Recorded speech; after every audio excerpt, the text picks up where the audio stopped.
Magandang araw po mga ka-iRides. Nandito po tayo ngayon sa GMB Albay Gadgets para po bumili ng drone.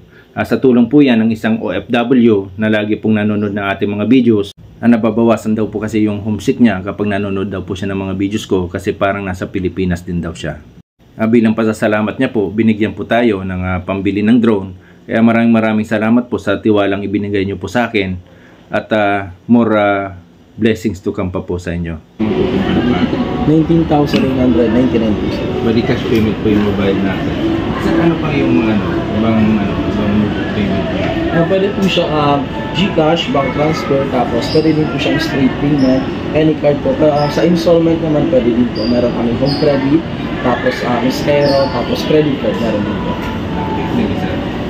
Bali, 1, 2, 3, 4, 5, 6, 7, 8, 9, 10, 11, 12, 13, 14, 15, 16, 17, 18, 19, 20. Bali, ito na po, mag-unbox na po tayo ng DJI Neo.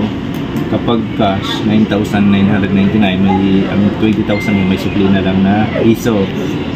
Bali, ito na yung mismo sa Apo. Ito na yung mismo drone. Yan ang maliit lang. Apo. Pero maganda. Maganda po. Tapos before mo siya sa iyo, ayan, tanggalin mo. Tapos, ito naman yung extra battery, tapos charging. Bali, ito. Maraming salamat po kay Sir na nag-explain po sa atin kung paano paggamit. At maraming salamat din po sa GMB Albay Gadget. Binigyan po tayo ng freebies. Ito po yung Bluetooth speaker. At located lang po sila sa ground floor ng Yasiano Mall, Legazpi. Maraming salamat po.